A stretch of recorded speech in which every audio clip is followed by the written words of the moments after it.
ఈరోజు కదా కడుపుబ్బరం. పూర్వం కాంతారాపురం అనే పట్టణాన్ని ఒక రాజు ఏలుతుండేవాడు.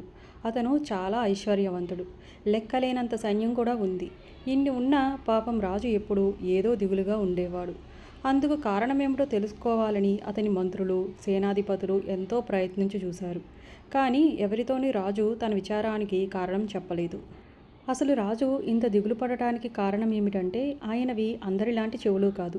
ఆయనవి గాడిద చెవులు. వాటిని కిరీటం అడుగున ఎవరికి కనిపించకుండా చాలా జాగ్రత్తగా దాచేవాడు. ఈ సంగతి రాజుగారికి, ఆయనకి క్షవరం చేసే అప్పన్నకి మాత్రమే తెలుసు. కానీ వాడు బయట పెడితే లోకానికంతా తెలిసి నవ్వులు పాలైపోతాడు కదా. ఇది రాజు భయం. వాడొక్కడినోరు కట్టేస్తే ఈ రహస్యం ఇంతటితో ఆగిపోతుంది. రాజు దీర్ఘంగా ఆలోచించి చివరికి అప్పన్న నోరు కట్టివేయటమే మంచిదని నిశ్చయించుకున్నాడు. మర్నాడు మామూలుగా అప్పన్న రాజుగారికి క్షవరం చేయటానికి వచ్చాడు. అప్పుడు రాజు వాడితో, ఒరే అబ్బి, నా చెవుల సంగతి నీకు నాకు తప్ప ఈ ప్రపంచంలో మరెవరికీ తెలియదు. ఇంకొకరికి తెలిసింది అంటే అది నీ వల్లనే అయి ఉండాలి. అప్పుడు నీ తల తీసివేయించవలసి వస్తుంది. ఈ సంగతి మనసులో పెట్టుకుని జాగ్రత్తగా ఉండు. ఈ రోజు నుంచి నీ జీతం కూడా వరహా నుంచి 5 వరహాలకు పెంచుతున్నాను అన్నాడు. అలాగే మహారాజా, నేను మాత్రం పెళ్ళబిడ్డలు ఉన్నవాడిని కానా? నేను చస్తే వాళ్ళకి దిక్కులేదన్న సంగతి నాకు తెలియదా? మీకెందుకు? చూడండి, ఈ రహస్యం పెట్టెలో పెట్టి తాళం వేసినట్లే అని హామీ ఇచ్చాడు అప్పన్న. ఈ హామీతో రాజుగారి దిగులు తీరింది. కానీ అప్పన్నకి కడుపుబ్బరం ఎక్కువయ్యింది. రాజుగారివి గాడిద చెవులన్న సంగతి అప్పన్నకి ఎంతో కాలం నుంచి తెలుసు. కానీ అది ఇంకొకరికి చెప్పాలని వాడికి ఎన్నడూ బుద్ధి పుట్టలేదు. కానీ రాజుగారికి మాట ఇచ్చి వచ్చిన దగ్గర నుంచి వాడి కడుపులో ఆ రహస్యం దాగటం కష్టమైంది. కానీ ఎట్లా బయట పెడతాడు? ఎవడికి చెప్తాడు? బయట పెడితే తన తల ఎగిరిపోతుంది కదా. పాపం అప్పన్నకి ఈ దిగులుతో రహస్యం దాచలేక కడుపుబ్బి మంచం ఎక్కాడు. అప్పన్న భార్యకి ఇతని జబ్బేమిటో అర్థం కాలేదు. వైద్యుణ్ణి పిలిపించింది. వైద్యుడు వచ్చి నాలికా నాడి పరీక్ష చేసి చూశాడు. తర్వాత పొట్ట ఒత్తి చూశాడు. నీకు ఒంట్లో ఏ విధమైన జబ్బు లేదు. నువ్వు మనస్సులో ఏదో దాచుకుని బాధపడుతున్నావు. అందుచేతనే ఈ పొట్ట ఉబ్బరం, అవునా అని అడిగాడు. అప్పన్న నోరు తెరిచి అవును అంటే ఎక్కడ నోరు జారి రహస్యం బయట పెడతాడో అని తల మాత్రం ఆడించి ఊరుకున్నాడు. అది ఎవరితోనైనా చెప్పు.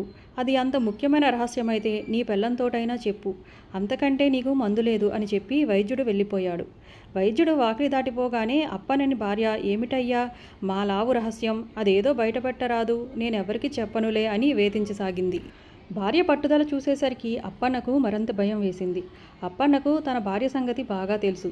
ఆమెకు ఏదైనా చెప్తే ఊళ్ళో డప్పేసినట్టే. ఇంక చెప్పకపోతే ప్రాణాలు తినేస్తుంది. అప్పన్న ఏం చేయటమా అని దీర్ఘంగా ఆలోచించి ఎలాగైనా ముందు భార్య పోరు వదిలించుకోవటం ముఖ్యమని నిర్ణయించుకున్నాడు.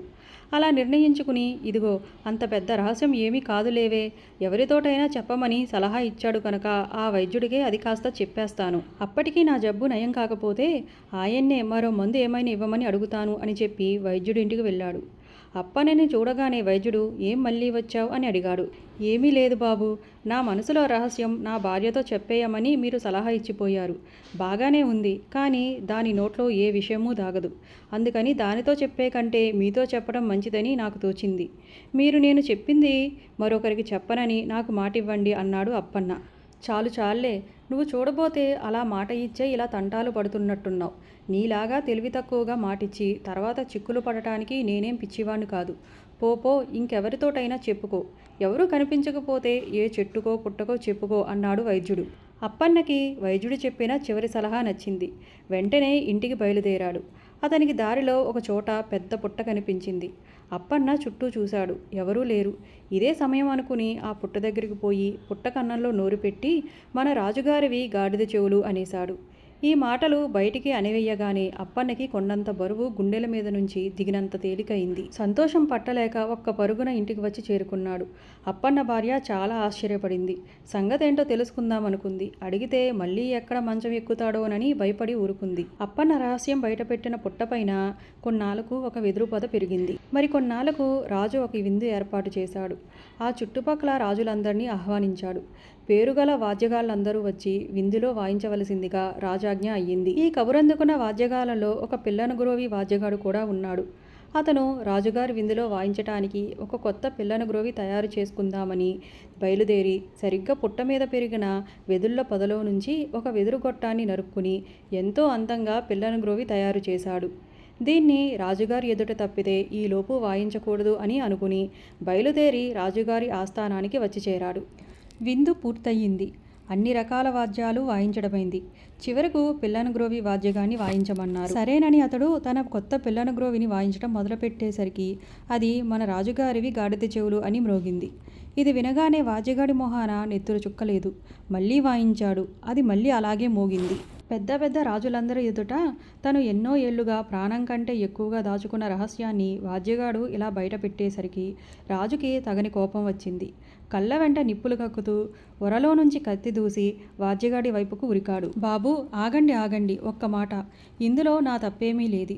దీన్ని ఎవరో మంత్రించినట్లు ఉంది. కావాలంటే మీరు స్వయంగా వాయించి చూడండి అంటూ పిల్లనగ్రోవి రాజుగారికి అందించాడు. సరేనని రాజు దాన్నందుకుని వాయించబోయాడు. మళ్ళీ అలాగే మోగింది. మన రాజుగారివి గాడిద చెవులు అని. ఇది వినేసరికి రాజుగారికి తల గిర్రున తిరిగింది. నిలుచున్నవాడు నిలుచున్న చోట కుప్పకూలిపోయాడు. తర్వాత కాసేపటికి తేరుకుని ఇందులో నీ తప్పేమీ లేదు, అప్పన్న తప్పు లేదు. ఇంతకాలం ఈ సంగతి కప్పిపుచ్చి లోకం కళ్ళు ముయ్యటానికి ప్రయత్నించడం నాదే తప్పు. ఇక ఈ రహస్యం దాచవలసిన పని లేదు అంటూ రాజు తన నెత్తిమీద ఉన్న కిరీటం తీసేశాడు.